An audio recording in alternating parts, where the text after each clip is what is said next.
श्यामले राजकुमार हैं। तो किसी ने कहा कि ये तो हमारे जीजाजी बनने योग्य हैं। बोले बहुत बहुत अच्छी बात कह रहे हो, बहुत अच्छी बात है, ये जीजा बन जाए तो बड़ा अच्छा है। देखो, जीजा शब्द आशीर्वाद सूचक शब्द है। जीजा, जीजा माने जियो, आशीर्वाद।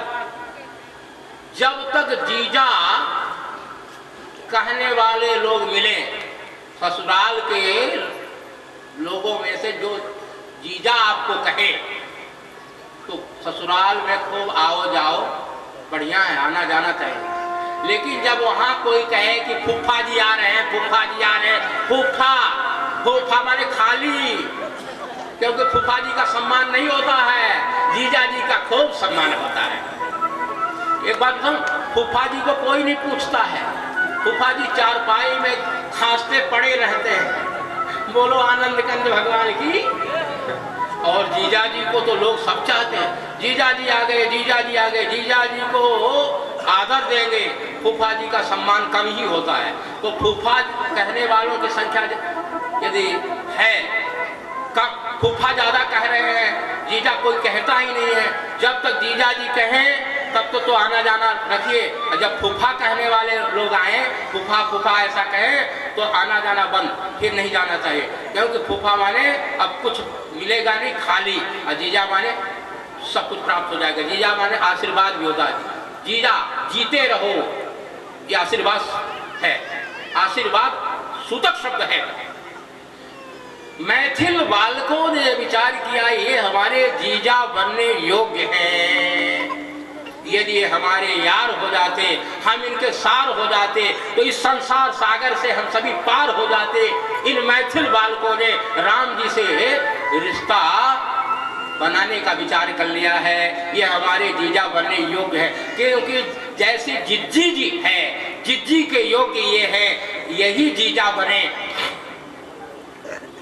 आपस में बालक वृंद बात कर रहे थे, तब तक में दोनों राजकुमार आ गए, मेरे राम जी लक्ष्मण जी आ गए। राम जी भी के मन भी यही में भी ये बात है, राम जी भी यही सोच रहे हैं कि यहाँ के बालकों से मित्रता हम कर लेते तो यहाँ की सारी जानकारी प्राप्त हो जाती। एक बात बताऊं, बालक जो है शुद्ध हृदय के होते हैं, बालक के मन में कोई कपट नहीं रहता है। जो बात कहने लायक है वो, और जो नहीं कहने लायक है वो भी बात बच्चे प्रकट कर देते हैं। आप किसी छोटे से बच्चे से कुछ भी पूछ लो, जो बात कहने लायक है वो तो ठीक है, जो नहीं कहने लायक है, आपने पूछा पापा जी क्या कर रहे हैं, बालक कह देगा आज पापा जी मम्मी जी से लड़ रहे हैं। अरे राम राम, ये बात कहनी चाहिए क्या? बोले क्यों लड़ रहे हैं? बोले आज मम्मी ने पापा के पॉकेट से पैसा निकाल लिया। अरे राम राम, क्यों निकाल लिया? बोले पापा जी दे नहीं रहे थे तो मम्मी जबरदस्ती पॉकेट निकाल लिया है और कुछ ज्यादा ही खर्चा कर दिया है, पैसा ज्यादा खर्चा कर दिया है, इसलिए पापा जी मम्मी को बहुत डांट रहे हैं। ये बात बताने लायक है क्या? लेकिन बालक ये भी बता देता है। यदि बालकों से मित्रता हो जाए तो यहाँ के लोगों की जानकारी प्राप्त हो जाएगी। सासू जी कैसी है, ससुरा जी कैसी हैं, ससुरा जी कैसे हैं, सीता जी कैसे हैं, यहाँ के लोग कैसे हैं, संबंधी लोग कैसे हैं। मेरे प्रभु को लगा यहाँ के बालकों से मित्रता कर लूं, ऐसा मन में भाव आया। इन बालकों के पास आए, इन बालकों से पूछने लगे, मित्रों अरे आप लोग यहीं के हो? बालकों ने कहा हाँ जी हम यहीं के हैं। इसी नगर के हो? बोले हाँ इसी नगर के हम लोग। ये सारे बालक? बोले हाँ हम सब यहीं के हैं। मेरे प्रभु ने कहा आप लोग हमको नगर दर्शन करा दोगे कि नहीं, नगर घुमा दोगे? बालकों ने कहा हम आपको पूरा नगर दिखा देंगे, एक एक स्थान दिखा देंगे, लेकिन आप हमको अपना मित्र बना लोगे ना? बोले मित्र तो बना लूंगा, मित्र बनाना तो सरल है, लेकिन व्यवहार निभाना बड़ा कठिन है। जेन मित्र दुख हो ही दुखारी, जेन मित्र दुख हो ही दुखारी,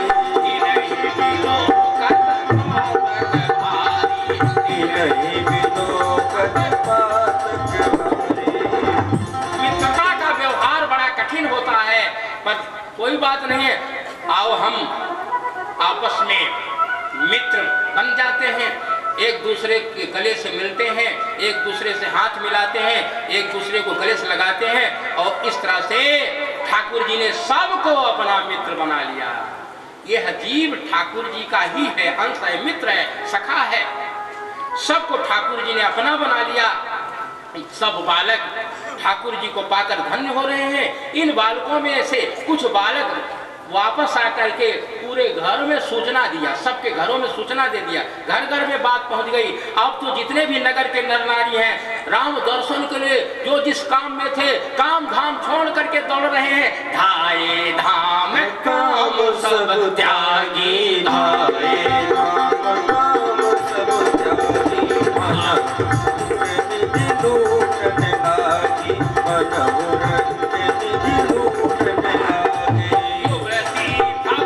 झरोखन लागी, निर्खैया में रूप अनुरागी, बचन सफेदी, सखी कोटि धाम सब जीती, आए धाम काम सब त्यागी, आए धाम काम सब त्यागी, रंग निधि लोटन लागी, मनहु रंग निधि लोटन लागी, आए धाम काम सब त्यागी। जो जिस काम में है, काम और धाम में जो जहाँ है, उसी समय उसी वक्त राम दर्शन के लिए चल दिए। ऐसा नहीं कि बाद में जाएंगे। जो जिस काम में है, कोई सखियां, कोई युवतियां गौशाला में गोबर उठा रही थी, हाथ नहीं धोया, गोबर हाथ में लगा हुआ है, राम दर्शन के लिए जा रहे हैं। कुछ युवतियां भोजन बना रही थी, तवा के ऊपर रोटी पड़ी है, छोड़ करके राम दर्शन के लिए चल दी। कुछ युवतियां स्नान कर रही थी, गीला कपड़ा है, वस्त्र नहीं पहन पाई, दौड़ रही हैं। कुछ स्त्रियां आंखों में काजल लगा रही थी, एक आंख में काजल लगाया, दूसरे आंख में नहीं लगा पाई, दौड़ पड़ी राम दर्शन के लिए। धाये धाम काम सब त्यागी, जो जिस काम में है वो सब छोड़ करके राम दर्शन के लिए आ गई हैं। झरोखों से राम को देख रही हैं, महल के झरोखों से, और आपस में विचार कर रही हैं। सखी देखो, ये दोनों राजकुमार करोड़ों कामदेव की छवि को विलज्जित कर रहे हैं। देवता तो 3 हैं, विष्णु जी, ब्रह्मा जी और शंकर जी। यदि कहूं कि विष्णु भगवान राम जी की समानता कर सकते हैं, तो विष्णु भगवान के तो 4 हाथ हैं और राम जी के 2 ही हाथ हैं। 2 हाथ वाले जो राम हैं यही हमको पसंद है। विष्णु जी के तो 4 हाथ हैं, विष्णु जी पसंद नहीं है। विष्णु जी भी राम जी की बराबरी नहीं कर सकते। एक सखी ने कहा कि ब्रह्मा जी जरूर बराबरी में आ सकते हैं, तो दूसरी सखी ने कहा कि ब्रह्मा जी के तो 4 मुख हैं और राम जी के 1 मुख है। 1 मुख वाला आदमी अच्छा लगेगा कि 4 मुख वाला?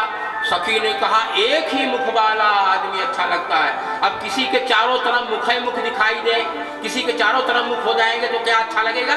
बोले ब्रह्मा जी भी राम जी की बराबरी नहीं कर सकते। एक सखी बोली शंकर जी जरूर राम जी की बराबरी में आ सकते हैं। बोले शंकर जी के तो 5 मुख हैं, अब विकराल भेष है। बोले शंकर जी भी कुछ नहीं है राम के सामने। तो फिर अब किस देवता का नाम लो? बोलो सखी। बोले देवता मुख्य 3 ही हैं। बोले ये राम के सामने कुछ भी नहीं है। बोले राम के सामने तो कोई आ ही नहीं सकता, राम के समान तो केवल राम ही है। भला बताओ सखी, कौन ऐसा शरीरधारी है जो इनके इस रूप को देख करके मोहित ना हुआ हो? जड़ चेतन सभी को मुक्त करने वाले हैं। एक सखी बोली, अरे ये कौन है मालूम है? अरे ये जो आगे आगे चल रहे हैं ना सखी, ये इनका नाम राम जी है।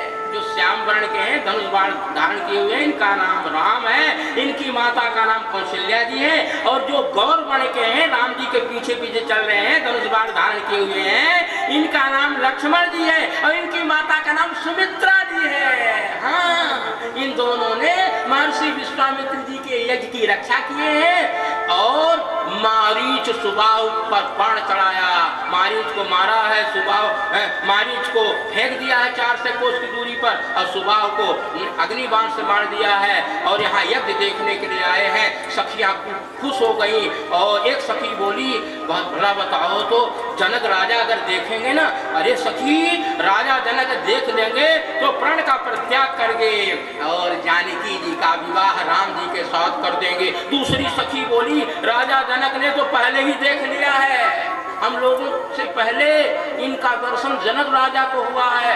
तो दूसरी सखी, एक सखी ने कहा, फिर जनक राजा प्रण का परित्याग क्यों नहीं कर देते? राम जी का विवाह, जानकी जी का विवाह कैसे होगा? अरे जानकी जी का विवाह धनुष भंग होने पर होगा, तो धनुष भंग सुकुमार राम कैसे कर पाएंगे? राजा जनक प्रण का परित्याग क्यों नहीं कर रहे हैं? एक सखी बोली, चिंता मत कर सखी, अरे जनक राजा भले प्रण किए हैं, धनुष टूटे या ना टूटे, जानकी जी राम को देखेंगी ना तो सीधे राम जी के गले में जयमाला डाल देगी। ऐसा होगा क्या? बोले हाँ ऐसा होगा। तो ऐसा ही हो अब विधाता, ऐसा ही अब हो, ऐसा ही हो अब विधाता, ऐसा ही अब हो, ऐसा ही अब हो विधाता, ऐसा ही अब हो, ऐसा ही अब हो हे विधाता, ऐसा ही हो। या धनुष श्री राम जी के करकंद से खंड हो जाए और जानकी जी राम जी के गले में जयमाला डाल दें। देखो सखी, ये चल कैसे रहे हैं, डगर में, मार्ग में कैसे चल रहे हैं? क्या हमारी ओर भी कभी अपना चेहरा करेंगे, कभी मुखड़ा हमारी ओर भी ऊपर करेंगे? क्या हम लोगों को भी अपनी नजरों से कभी देखेंगे? एक सखी ने कहा, क्यों नहीं देखेंगे, एक काम करो ना, थोड़ा सुमन बरसाओ तो क्या होगा? बोले जब सुमन की पंखुड़ी, पुष्प की पंखुड़ी इनके सिर पर पड़ेगी तो जरूर नजर ऊपर उठ जाएगी। सखियों ने सुमन बरसाना प्रारंभ कर दिया। हर सही बरसही सुमन सुमुख सुलोचन वृंद, जाई जहां जहां बंधु दो तहां तहां परमानंद। सखियां खुश होकर के सुमन बरसा रही। सुमन का दो अर्थ है। सुमन माने सुंदर मन, सुमन अपने सुंदर मन को राम जी के चरणों में अर्पण कर रहे हैं। और दूसरा सुमन, सुमन माने पुष्प, आज पुष्प बरसा रही है। ये हर सही बरसही सुमन है, सुमुखी सुंदर मुख वाली सखियां सुमन बरसा रही है। सुंदर मुख किसका है? सुमुख है। सुंदर मुख किसका? सुमुख। सुंदर मुख किसका है? जिसका मुख भगवान का गुणगान करता है, उसका मुख सुंदर है। ये सखियां भगवान का गुण गा रही थी ना, कह रही थी ये राम है, लक्ष्मण है, ये कौशल्या जी के बेटा है, सुमित्रा जी के बेटा है, ऐसा गुण गा रही थी, इसलिए सुंदर मुख वाली है। माताओं, आप लोग भी अपने घर में रोज 5 भजन राम जी का गाया करो। जिसका मुख भगवान का गुण गाता है वही सुंदर मुख माना जाएगा। वही स्त्री सुंदर मुख वाली है जिसका मुख भगवान का गुण गान करता है। जो अपने मुख से भगवान का गुण गाया करती हैं, उन्हीं माँ बहनों का मुख सुंदर माना जाएगा। सुमुख, सुलोचन, सुंदर नेत्र वाली ये सब सखियां हैं। सुंदर नेत्र किनके हैं? अजय, जिनके नेत्र परमात्मा के दर्शन करते हैं, उन्हीं के नेत्र सुंदर हैं।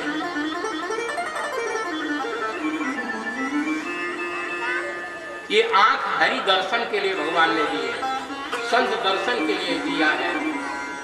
तूने अजब बनाया भगवान खिलौना माटी का, तूने अजब बनाया भगवान खिलौना माटी का, तूने अजब बनाया भगवान खिलौना माटी का, तुम्हें कोई न सका पहचान खिलौना माटी का, तुझे कोई न सका पहचान खिलौना माटी का, तूने अजब बनाया भगवान खिलौना माटी का।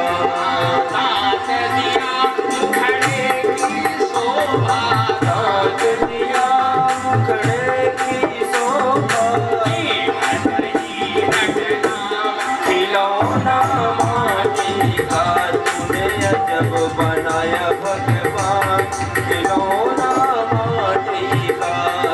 पैर दिया है तीरथ करने को, पैर दिया है तीरथ करन को, पैर दिया है तीरथ करन को, हाथ दिया कारवान खिलौना माटी का, तूने अजब बनाया भगवान खिलौना माटी का, तूने अजब बनाया भगवान खिलौना माटी का। आँख दिया हरि दरस करने को, आँख दिया हरि दरस करन को, हरि दरस करने को, संत दरस करने को, हरि दरस करन को, संत दरस करन को, खिलौना माटी का, तूने अजब बनाया भगवान खिलौना माटी का, तूने अजब सका पहचान खिलौना माटी का, तूने अजब बनाया भगवान खिलौना माटी का, तूने अजब बनाया भगवान खिलौना माटी का। सुमुख सुलोचन नेत्र किनके सही है,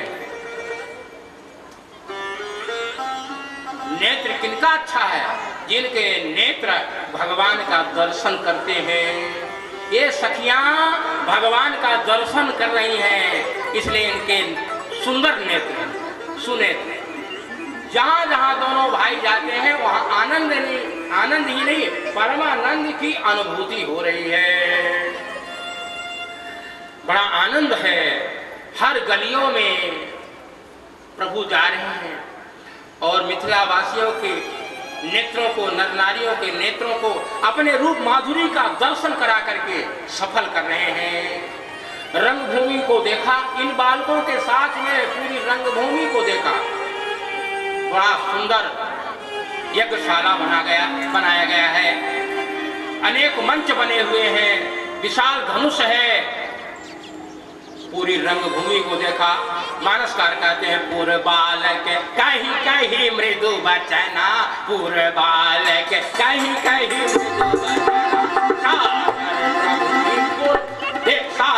सादर प्रभु ही देखा वही रचना, सादर प्रभु ही देखा वही रचना, पूर्व बालक कहीं कहीं, पूर्व बालक कहीं कहीं मृदु बचना, सादर प्रभु ही देखाव ही रचना। पूरी रंगभूमि का दर्शन बालकों ने कराया। इन बालकों को भगवान बड़े अच्छे लग रहे हैं। अचानक मेरे ठाकुर जी को गुरुदेव का भी स्मरण हो आया। ठाकुर जी ने गुरुदेव को याद किया। ओहो, ज्यादा समय हो गया है, गुरुदेव नाराज हो जाएंगे। जिसके भय से काल कांपता है वो परमात्मा आज है, गुरुदेव नाराज हो जाएंगे, इस बात का स्मरण करके डर रहे हैं। प्रभु ने इन बालकों से कहा, बालक वृंदो, अरे मित्रों, आप लोग अपने अपने घर जाओ। मानस में आया है कोई बालक घर जाने के लिए तैयार नहीं है। मेरे ठाकुर जी निर्मोहिया हो गए, निर्मोहिया, कोई मोह नहीं। ठाकुर जी ने जबरदस्ती इनको भेज दिया। सब बालक वापस हुए और मेरे ठाकुर जी गुरु जी के पास आए।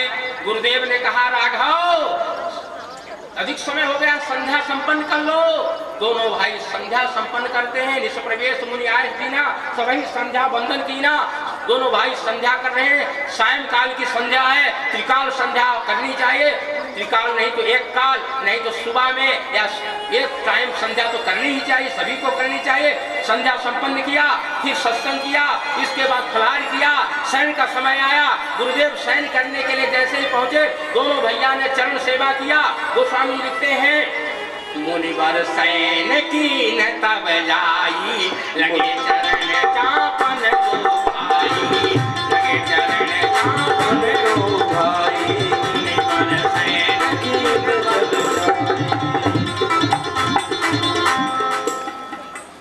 दोनों भाई गुरु जी की सेवा किया, चरण सेवा।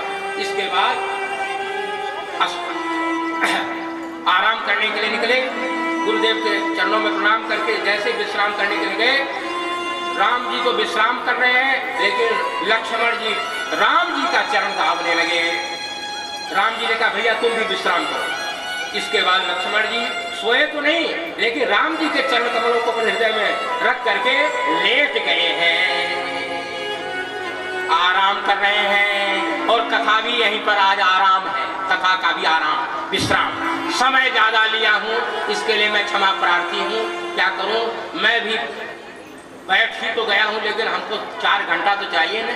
बस क्या करूँ, समय कम है और मैं बहुत भाग दौड़ लगाया, विवाह नहीं हो पाया राम का। कल विवाह हो जाएगा। कल कौन सा दिन है?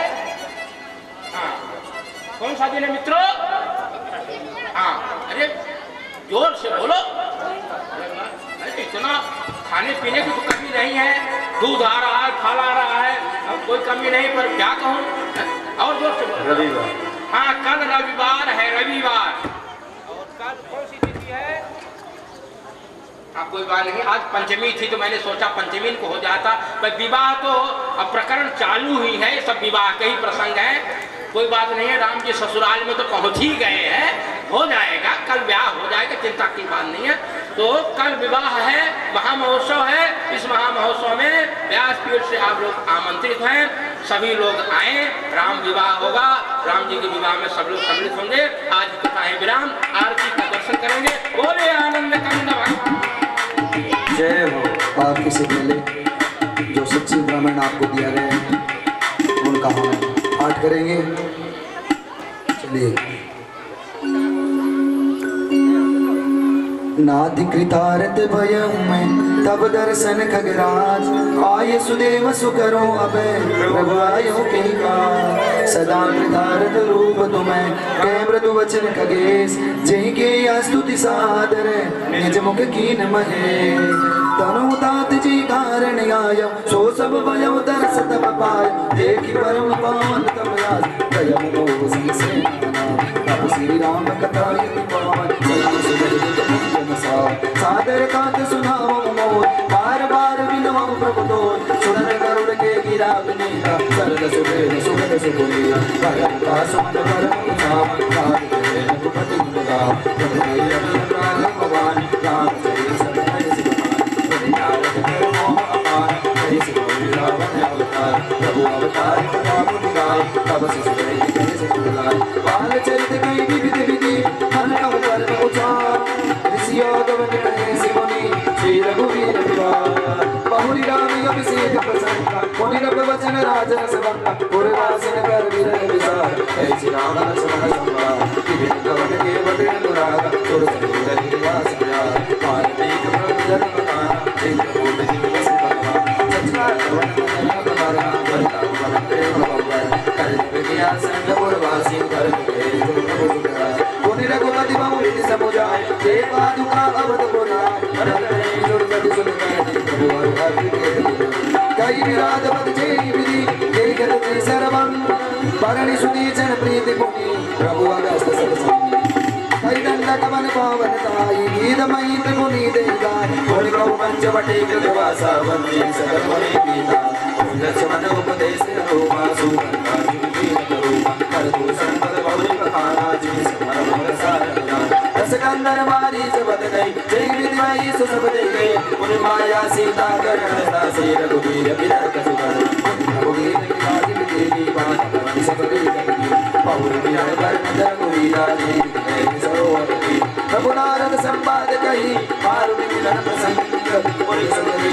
पिताई बाल प्राण करवाई कभी तिलक कर प्रभु हृदय चैन प्रभु सर्वास वरन वर्षा सरद करो राम करो से कपिता जय विधि कपिपति समगाय सीता भोज सकल रिसवाय विवर प्रवेश की जय बाते कवि बहु पिता संपाद संपदा समीर कुमारा नारद करो दिया कंता कपि प्रसिद्ध की ना बोल सिद्धि रजनी अनुदार नाम प्रमोदी बोल आए कवि सब जय रघुराई वेदे की रसल सुनाई चैन समेत चला रघुवीरा उदरे जाई आई जाई विचन जी आई सागर से तुम्हारी कवि से जीवी उतरी सागर पार आए बसे वीर पर चेत पितार कुमार निश्चर की सलराई कर निश्चित प्रकार खूब कर्ण कर नाद कर पर बोल संकार निश्चर निकल रघुपति रावण समर्पका रावण बद बंदो नर सौका राज विचन देव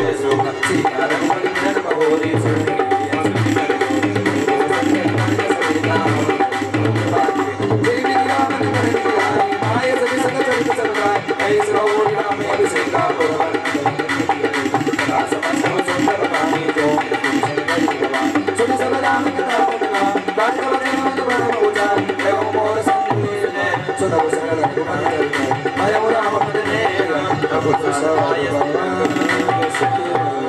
सीताराम जी महाराज की जय हो। सभी कोई आरती के लिए खड़े हो जाए अपने अपने स्थान पर।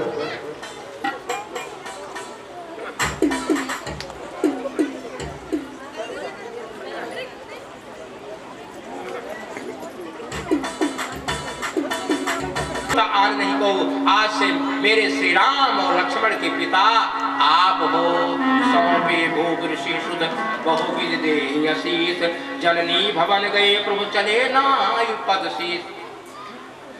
दोनों कुमार को सौंप दिया। श्री राम और लक्ष्मण को पाकर के विश्वामित्र जी बड़े प्रसन्न हुए हैं। श्री राम जी ने गुरु जी से कहा, गुरु जी पिताजी ने तो आपकी सेवा में हमको भेज दिया है, लेकिन माताओं का आशीर्वाद अभी नहीं मिला है, जरा माताओं का भी आशीर्वाद ले लूं। श्री विश्वामित्र जी ने कहा, माताओं के मुंह में मत फंस जाना, जल्दी आ जाना। बोले बहुत जल्दी आ जाऊंगा गुरुदेव। श्री राम जी माताओं के महल में आए, जननी भवन में आए और कौशल्या जी के चरणों में प्रणाम किया। लक्ष्मण जी ने भी प्रणाम किया, सभी माताओं से मिले। कौशल्या जी खुश हो गई क्योंकि ज्योतिषी जी ने कहा था कि विश्वामित्र जी आएंगे, तेरे लाला को ले जाएंगे, सुंदर कन्या से ब्याह कराएंगे। इसलिए मैया कौशल्या के एक आंखों में आनंद के आंसू है और दूसरे आंख से दुख के आंसू टपकने लगे हैं। लाला बाहर जा रहा है इसलिए दुख के आंसू आ गए हैं, लेकिन ब्याह करा करके आएगा विश्वामित्र जी, ब्याह करा देंगे, इसलिए ये आनंद के आंसू हैं। दो प्रकार के आंसू माँ के नेत्रों से बह रहे हैं। माँ ने आशीर्वाद दिया है, बेटा बड़े प्रेम से गुरुदेव की सेवा करना, मुन्ना खूब सेवा करना। लाला जाओ मुन्ना जाओ गुरु जी के साथ, मुनि जी के साथ सेवा में नित रहियो। दोनों कुमारों को आशीर्वाद माँ ने भी दिया। माताओं का आशीर्वाद लेकर के फिर गुरु जी के चरणों में आए, प्रणाम किया। मानसकार गाते हैं, श्याम गौर सुंदर दो भाई, श्याम गौर सुंदर दो भाई, सुंदर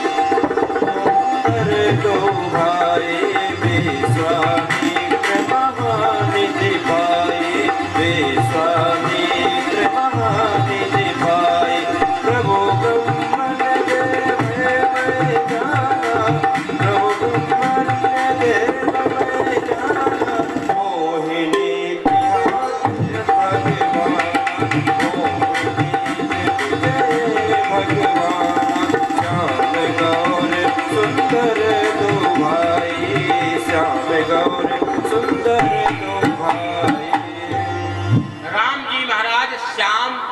वर्ण के हैं, लक्ष्मण जी महाराज गौर वर्ण के हैं। आज विश्वामित्र जी को महानिधि की प्राप्ति हो गई, विश्वामित्र महानिधि पाई।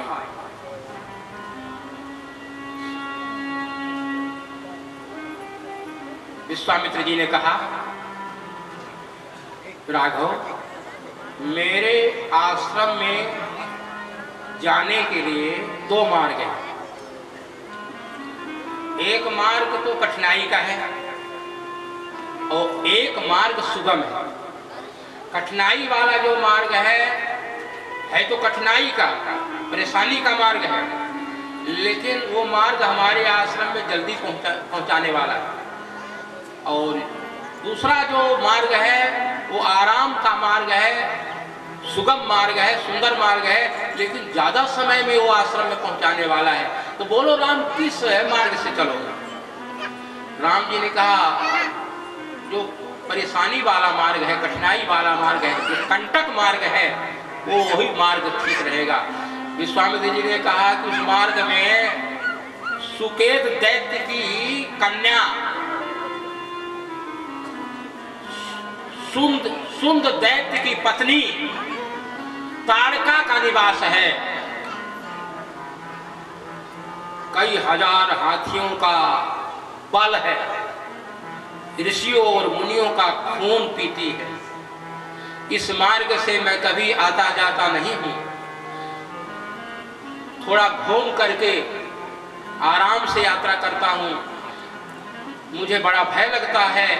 लक्ष्मण जी ने कहा, चिंता मत करो गुरुदेव, प्रभु आगे रहेंगे, पीछे मैं रहूंगा, आप बीच में सुरक्षित रहोगे।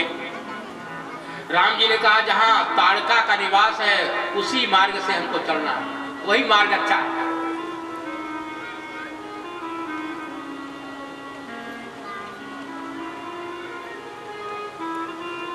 चले जात मुनि दीन दिखाई, चले जात मुनि दीन दिखाई, क्रोध कर भाई, सुन ताड़का क्रोध कर भाई। प्राण हरि दीना, एक ही बाण प्राण हरि दीना, एक जानते निज पद दीना, एक जानते निज पद दीना। चले जात मुनि दीन दिखाई, चले जात मुनि दीन दिखाई। विश्वामित्र जी ने कहा, राघव, यही ताड़क वन है, और वो जो सामने से आ रही है ना, यही ताड़का है। जल्दी बाण का अनुसंधान करो राम। प्रभु श्री राम ने बाण का अनुसंधान कर दिया। एक ही बाण से ताड़का का प्राण ले लिया। ताड़का को प्रभु श्री राम ने अपना धाम दे दिया। बोलो भक्तवत्सल भगवान की जय हो। रामचरितमानस में प्रभु श्री राम ने सर्वप्रथम ताड़का को अपना धाम दिया, और श्रीमद् भागवत में भगवान श्री कृष्ण ने सर्वप्रथम पूतना को अपना धाम दिया। राक्षसों को मारने के पहले राक्षस जहां से पैदा हो रहे हैं उस जगह को खत्म कर दो। भगवान श्री राम ने आज ताड़का को मार करके उसे गति दी। विश्वामित्र जी को विश्वास हो गया साक्षात नारायण है। अभी तक इनके मन में भी भ्रम था, पता नहीं ये कौन है, क्योंकि राम जी जैसे भरत जी भी हैं और शत्रुघ्न जैसे लक्ष्मण जी भी हैं, तो कहीं ऐसा तो नहीं है कि राम जी की जगह पर दशरथ जी ने भरत जी को तो नहीं भेज दिया था, लक्ष्मण जी की जगह पर शत्रुघ्न जी को तो कहीं नहीं भेज दिया है। इसलिए जब राम ने ताड़का को एक ही बाण से मार करके गति दे दी, तो विश्वामित्र जी पहचान गए ये तो साक्षात नारायण है। तब ऋष निज नाथ जी चीनी और विद्या निधि कहूं विद्या दीनी। जो विद्या के भंडार प्रभु श्री राम है, उनको महर्षि विश्वामित्र जी ने आज विद्या दान में दी है। दो प्रकार की विद्या दान में दी। एक विद्या का नाम है बला और दूसरी विद्या का नाम अति बला। अनेक मंत्र दिए, उच्चाटन, सम्मोहन, वशीकरण, ये सब वाल्मीकि रामायण में आए हुए हैं। और इसके बाद अनेक धनुष बाण दिया, अपने आश्रम में लाया, आयुध सर्व समर्प्य गए प्रभु निज आश्रम आन, कंदमूल फल भोजन दीन भगत ही जान, और फलाहार कराया। रात्रि में प्रभु निवास किए। प्रातः काल हुआ, प्रातः काल होते ही प्रभु श्री राम महर्षि विश्वामित्र जी के चरणों में प्रणाम करके कहा, गुरुदेव आज अपना अनुष्ठान प्रारंभ करो, आज आपका अनुष्ठान संपन्न हो जाएगा, निर्विघ्न संपन्न होगा। विश्वामित्र जी का अनुष्ठान प्रारंभ हुआ। श्री राम लक्ष्मण धनुष बाण लेकर के यज्ञ की रखवाली कर रहे हैं। इसी समय में मारीच और सुबाहु नाम के राक्षस निशाचरों का कटक लेकर के पहुंच गए। प्रभु ने बाण का अनुसंधान करके मारीच को 400 कोस की दूरी पर गिरा दिया। फिर अग्नि बाण के द्वारा सुबाहु को मार दिया और इतने में और जो राक्षस आए थे, राक्षसों का जो समूह आया था, जो कटक आया था, एक क्षण के अंदर लक्ष्मण जी ने सबको समाप्त कर दिया। श्री महर्षि विश्वामित्र जी का यज्ञ संपन्न हो गया। देवता लोग सुमन बरसाने लगे, नगाड़े बजाने लगे, जय जयकार होने लगा, आनंद हो गया। दोनों भैया प्रणाम किए। श्री राम जी को विश्वामित्र जी ने उठाकर गले से लगाया। राघव आपने धन्य कर दिया, मेरा यज्ञ संपन्न हो गया। राघव मेरा यज्ञ संपन्न हो गया, लेकिन एक यज्ञ अभी अधूरा है। बोले वो कौन सा यज्ञ है, कहां पर वो है? विश्वामित्र जी ने कहा जनकपुर में धनुष यज्ञ है, उस यज्ञ को भी संपन्न करना होगा। राघव जैसे ही राम जी ने सुना ना, खुश हो गए। थोड़े समय के लिए राम जी उदास हो गए थे। क्यों उदास थे? राम जी को लगा कि बाबा जी अपने काम से लाए थे, तो बाबा जी का तो काम हो गया है, अब कहीं ऐसा तो नहीं है कि यहीं से हमको अयोध्या में भिजवा दे। लेकिन जब बाबा विश्वामित्र जी ने कहा कि जनकपुर भी चलना है, वहां का भी यज्ञ संपन्न कराना है, जैसे ही विश्वामित्र जी ने ऐसा कहा ना, तो राम जी खुश होकर के तुरंत चल दिए। ये नहीं कहा कि अब तो आपका काम हो गया, क्यों वहां ले जाओगे, ऐसा राम जी ने नहीं कहा। मानसकार कहते हैं धनुष यज्ञ सुन रघुकुल नाथा, धनुष यज्ञ सुन रघुकुल नाथा, हरसि चले मुनिवर के साथा, हरसि चले मुनिवर के साथा, हरसि चले मुनिवर हरसि चले मुनिवर के साथ।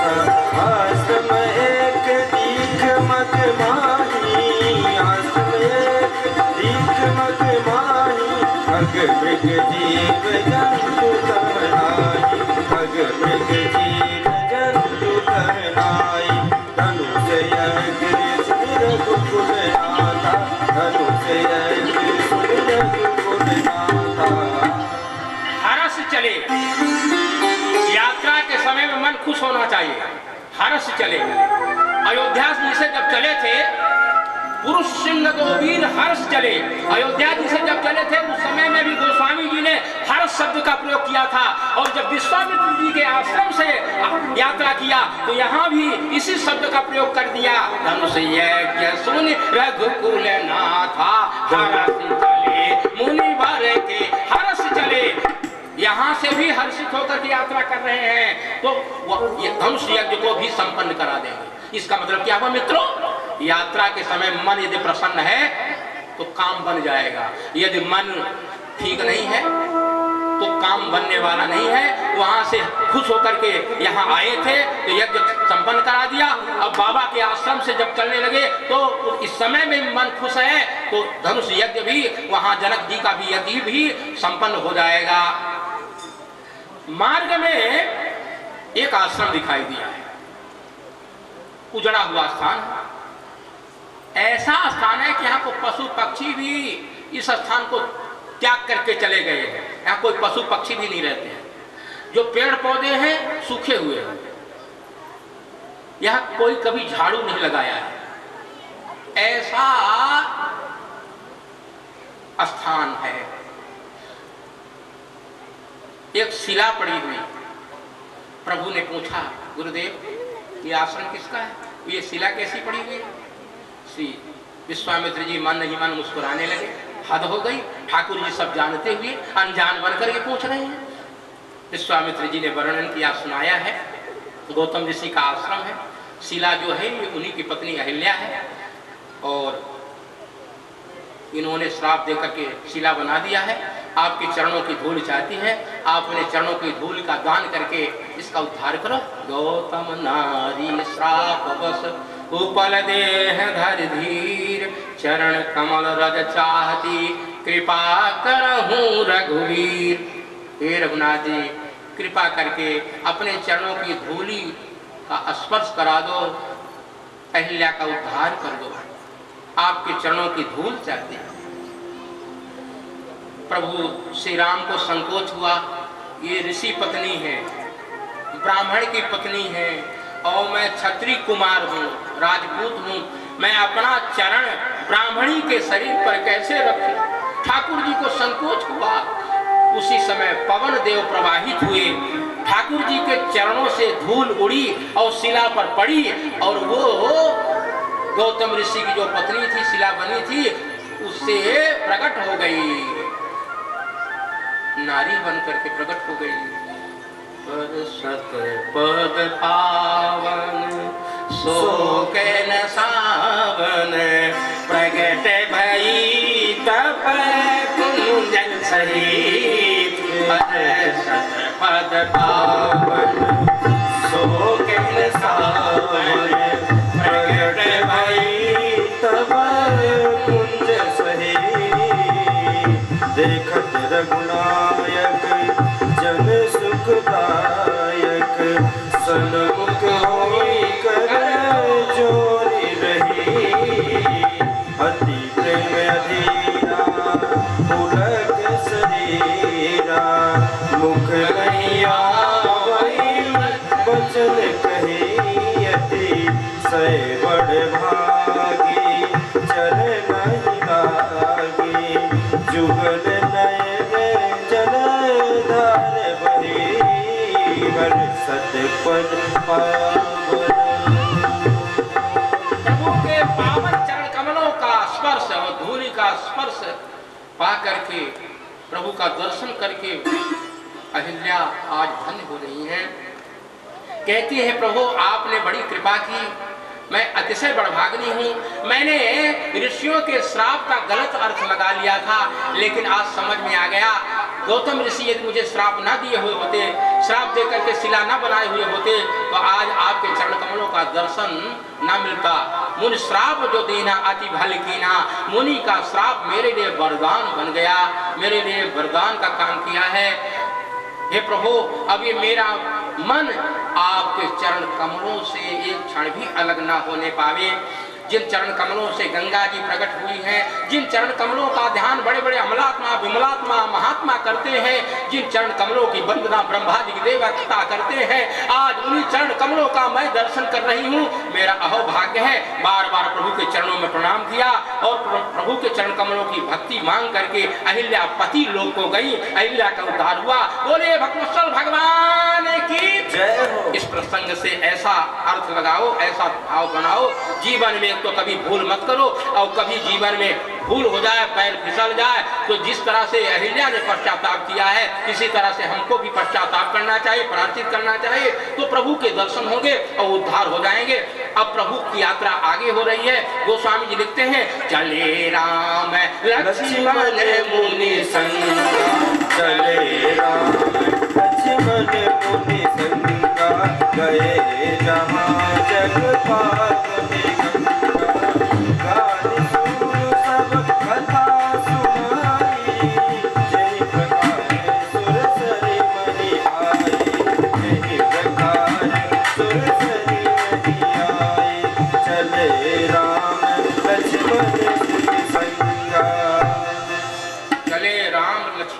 संगा, गए जहां जग पावन गंगा। दोनों भैया श्री राम लक्ष्मण पावन गंगा के तट पर आए और स्नान किया। महर्षि विश्वामित्र जी ने गंगा अवतरण की कथा सुनाई, गंगा जी का महात्म्य सुनाया। मेरे ठाकुर जी ने घाट के पांडवों को दान दिया और इसके बाद ऋषियों और मुनियों के साथ, गुरुदेव विश्वामित्र जी के साथ दोनों कुमार नगर के समीप में, जनकपुर नगर के समीप में आए। बेगी विदेह नगर नियराया, विदेह नगर के पास में आ गए। विदेह नगर माने जनकपुर नगर, राजा जनक जी का नगर। राजा जनक को विदेह राज कहा गया है, इसी को मिथिला नगर भी कहते हैं। तो मिथिला नगर के समीप में आए। ध्यान देना, रामायण में 4 नगर हैं, अयोध्या नगर, मिथिला नगर, किष्किंधा नगर और लंका नगर। अयोध्या नगर भक्तों का नगर है, मिथिला नगर यह नगर ज्ञानियों का नगर है। यहाँ का एक सूत्र भी ब्रह्म ज्ञानी है, राजा जनक जी का नगर है। जैसे राजा जनक ब्रह्म ज्ञानी है, ऐसे ही यहाँ का एक भंगी भी ब्रह्म ज्ञानी है। किष्किंधा नगर कर्म का नगर है और लंका नगर पाप का नगर है। जहाँ पाप ज्यादा हो ना, वो लंका नगर है। लंका निश्चर निकर निवासा, यहाँ कहाँ सज्जन कर वासा। तो 4 नगर में से प्रभु इस समय कौन से नगर में पधारे हैं? प्रभु इस समय जो है मिथिला नगर में पधारे हैं। मिथिला नगर वेग विदेह नगर ने आया। पूरे रमता राम जब देखी, हर्षे अनुज समेत विषय की, बापी को शरीर सरनाना, थल सुधा समन सोपाना, गुंजत मंजु मत रसविंगा, कूजत कल बहुवरण विहंगा, वरण वरण विषय बन जाता तुझे समीर सदा सुख जाता। सुमन वाटिका बागवन विपुल विहंग निवास, फूलत फलत सुपल्लवत सोहत पुर चहुपा, तनैन वर्णत नगर निकाय, बनैन वर्णत नगर।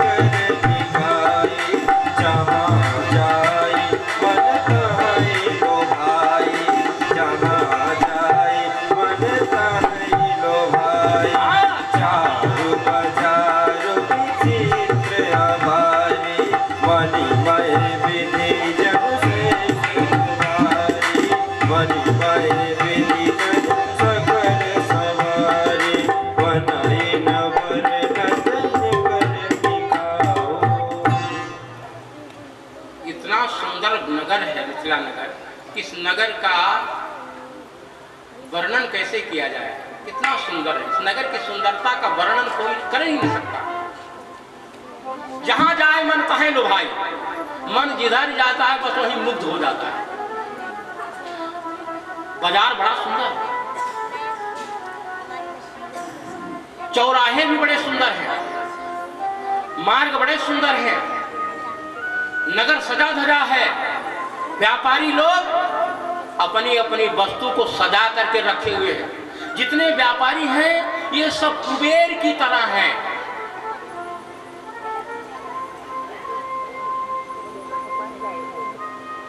मकान इतने सुंदर सुंदर बने हुए हैं, लगता है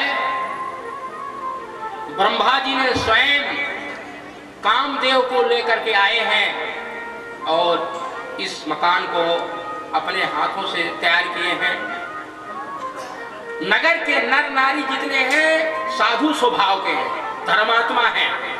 पूरे नर नारी सुभग सुचि संता, पूरे नर नारी सुभग सुचि संता, धर्मशील ज्ञानी गुणवंता, धर्मशील ज्ञानी गुणवंता।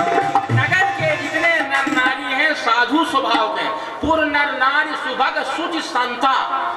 तो क्या लाल कपड़ा पहने हुए होंगे, क्या जटाएं बढ़ा लिए होंगे, क्या भगवे कपड़े में होंगे? गोस्वामी जी कहते हैं नगर के नर नारी जितने सब संत हैं।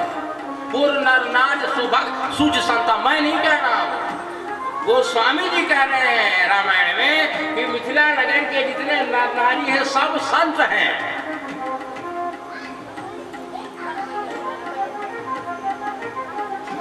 सब संत है।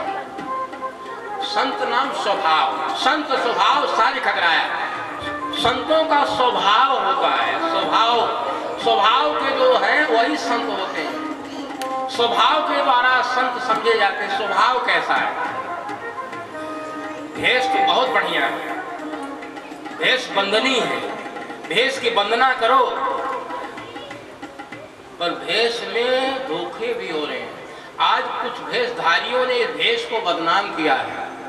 आज तो इस समय में साधुओं को जीना बड़ा कठिन हो रहा है, बड़ा कठिन हो रहा है, बड़ा कठिन समय आया।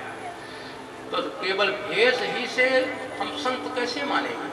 स्वभाव हमारे कैसे हैं, आचरण कैसे हैं, कर्म कैसे हैं, हमारी दिनचर्या कैसे है, हमारी रहनी कैसी है।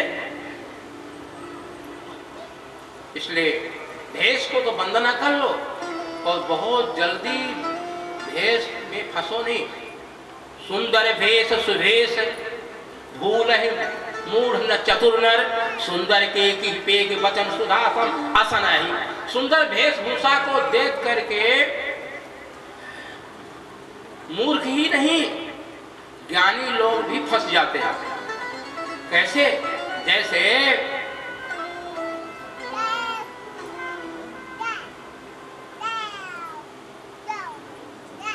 वचन सुधासम असन है, मोर के वचन अच्छे सुधा के समान, अमृत के समान है, लेकिन आही मोर जो है सांप का भोजन करता है। ऐसे ही वेशभूषा वंदनीय है। कोई भी भेषधारी मिले तो हाथ जोड़ो, यथा शक्ति भक्ति सेवा भी करो, मना नहीं है, किसी का अपमान नहीं करना चाहिए, लेकिन केवल भेष ही सब कुछ है, भेष ही संत है, इस बात को ज्यादा स्वीकार मत करो। भेष को वंदना पर भेष ही सब कुछ है ऐसा नहीं कहा जा सकता।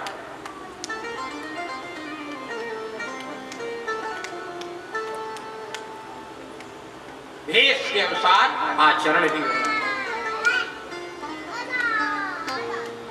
एक बहुत सुंदर अमराई है, आम का बगीचा सामने दिखाई दिया है।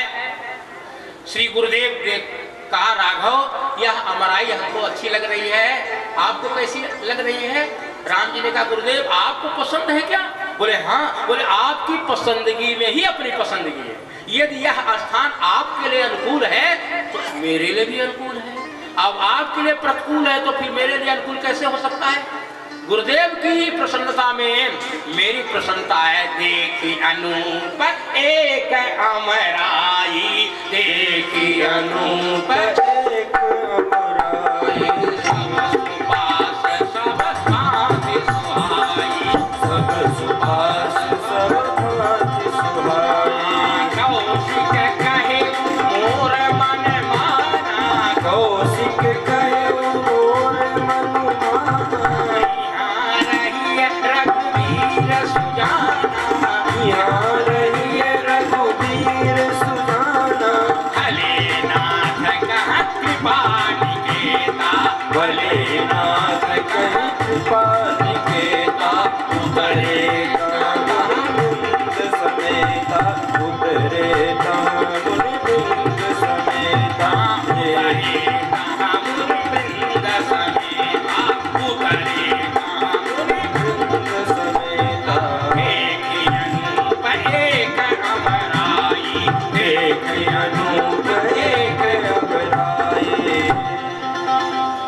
उतरे तहमुनि वृंद समेता।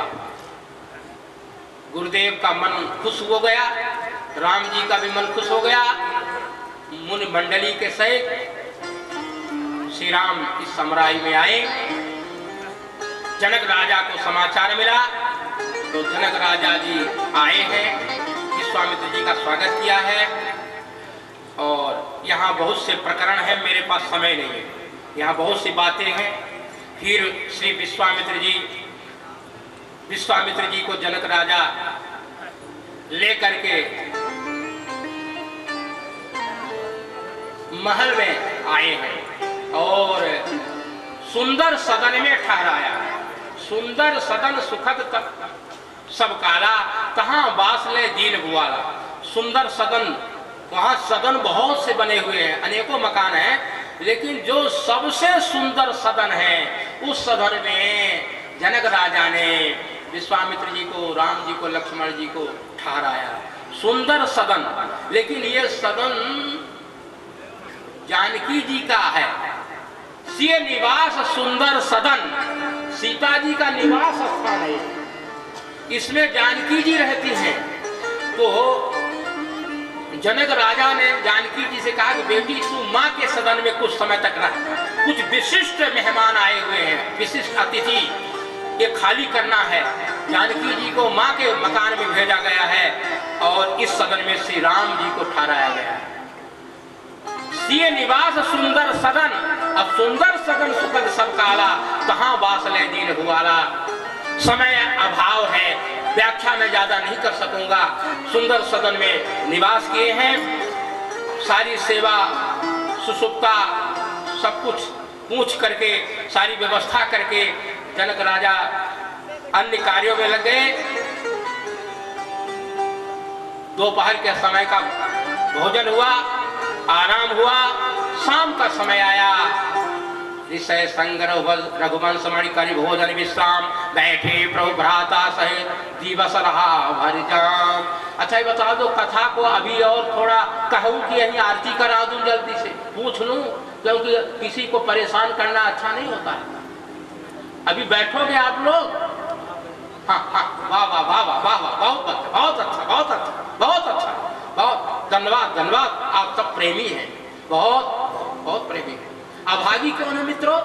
मैं नहीं कह रहा हूं, मैं नहीं कह रहा हूं, मुझे दोष मत देना। शंकर जी कह रहे हैं पार्वती से, सुनहु उमाते लोग अभागी, सुनहु उमाते लोग अभागी, हरि तनि विषय अनुरागी, हरि तनि विषय अनुरागी।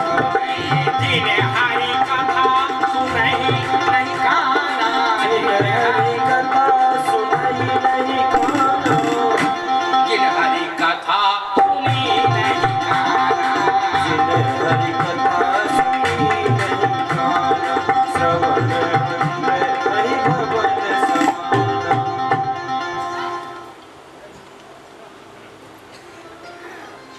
जिन हरि कथा सुनी नहीं काना, जिनके कान कभी कथा नहीं सुनते हैं, उनके कान सांप के रहने की जगह की तरह है। सांप किस में रहता है? सांप बिल में रहता है। श्रवण रंध्र अहि भवन समाना, आहि नाम सांप और भवन नाम बिल। तो बड़भागी कौन है? बोले जो भगवान की कथा सुनते हैं वही बड़भागी है। शिव जी कहते हैं जो कथा नहीं सुनते हैं वो अभागी है। जिन हर कथा सुनी नहीं काना और सुनो उमाते लोग अभागी, हर तज हो विषय अनुरागी। जो विषयों में फंसे हुए जीव हैं वो अभागी हैं, और जो हरि कथा सुन रहे हैं वो बड़भागी हैं। आप सब लोग बड़भागी हैं, कथा सुन रहे हैं। इसलिए कभी कभी जब भोजन में स्वाद ज्यादा आने लगता है ना, तो आदमी 2 पूरी ज्यादा खा लेता है, ऐसा है कि नहीं? 2 गुलाब जामुन ज्यादा आदमी खा लेता है, ऐसा है कि नहीं? है कि नहीं? है। तो थोड़ा ज्यादा ही खा लो, बढ़िया भोजन मिल रहा है, बैठी रहो। बोल आनंद कंद भगवान की जय हो। ऋषय संग रघुवंश मणि करि भोजन विश्राम, बैठे प्रभु भ्राता सहित दिवस रहा भर जाम। शाम का समय है, फलाहार करने के बाद, आराम करने के बाद दोनों भैया गुरुदेव के चरणों में बैठे हुए हैं। आज लक्ष्मण के मन में नगर दर्शन की उत्कंठा हो रही है। लक्ष्मण जी जीव हैं, राम जी ब्रह्म हैं। जीव के मन में उत्कंठा होती है, लेकिन जीव के मन में ये उत्कंठा राम जी की प्रेरणा से होती है, कहीं आने जाने की, देखने की। कभी मन में आता है कि एक बार बॉम्बे हो आऊं, आसाम हो आऊं, गुवाहाटी हो आऊं, एक बार ऊपर उड़ूं। कौन सा बाहर है मैं जानता नहीं, जरा बताओ। हाँ हाँ, वाह वाह भैया, आप तो हमारे बड़े प्रेमी हैं। हवाई जहाज, हाँ हवाई जहाज, हाँ वहाँ से उड़ूं। लोग उड़ना बहुत चाहते हैं, हाँ बहुत मन में कल्पनाएं, जीव के मन में कल्पनाएं हुआ करती हैं। लेकिन ये सारी कल्पनाएं, मन में जितने भी भाव आते हैं, ये उर प्रेरक है, उर प्रेरक है। भगवान प्रेरणा करते हैं ईश्वर की प्रेरणा से। तो राम जी ने ही प्रेरणा की होगी, लीलाधारी हो हैं, उनको लीला करनी है, तो किसी न किसी को वो निमित्त तो बनाएंगे ही। लक्ष्मण जी को निमित्त बना लिया। लक्ष्मण के मन में उत्कंठा हुई, लेकिन अपनी मन की भावना को वो प्रकट नहीं कर पा रहे हैं। कभी गुरु जी की तरफ देखते हैं, कभी राघव जी की तरफ देखते हैं, मन ही मन मुस्कुराते हैं, लेकिन अपनी बात को प्रकट नहीं कर पा रहे हैं। एक बात सुन, हमारे और आपके मन में क्या बात है, दुनिया जाने चाहे ना जाने, पड़ोसी लोग जाने चाहे ना जाने, लेकिन हमारे मन की बात को हमारे राम जी तो जानते ही हैं। राम अनुज मन की गति जानी, राम अनुज मन की गति जानी, राम अनुज मन की गति जानी, राम अनुज मन की गति जानी, भगत बचन ताहि उलसानी, भगत बचन ताहि उलसानी। राम अनुज मन की गति जानी, राम अनुज मन की गति जानी, भगत बचन ताहि उलसानी, भगत बचन ताहि उलसानी। परम बिन